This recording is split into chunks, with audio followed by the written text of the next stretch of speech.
ನಮಗ ಮಾವ ಇವೆಲ್ಲ ಬೇಡ, ನಮಗೇನಿದ್ರು ದೋಸ್ತಿ ಬೇಕಂತ. ಜೀವನದ ನೀವು ಕಡೆವರೆಗೂ ಬರೋಲ್ಲ, ಆದ್ರೆ ಜೀವನದ ಕಡೆವರೆಗೂ ಬರೋರು ನಮ್ಮ ದೋಸ್ತರಂತ.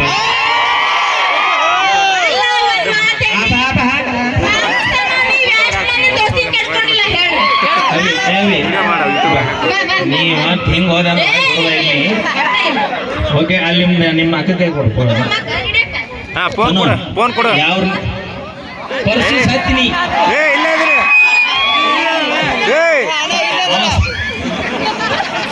ನೀ ಮಾವನ ಇವ್ರು ಒಟ್ಟರು ಮಾವ ಅನ್ಬೇಡ.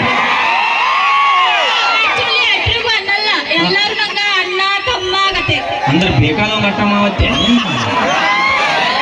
ಬೇಕಾದಾಗ ಮಾವ. ಈ ನೆಲ ಮಂದಿ ನೋಡಿಲ್ಲ, ನಾನು ನೋಡತ್ತೀನಿ ಬರೀ ಹಿಂಗ ಹೋಗ್ತದ. ಓಕೆ ನಿಂತು ಮಾತಾಡ. Okay thank you. ಯಾವ ನಿಮ್ದು ಗೊತ್ತೈತೆ? ಇದ್ರ ಬಗ್ಗೆ ಗೊತ್ತಿಲ್ಲ ನಿಂಗೆ? ಹೌದು, ನೀವು ಈಗ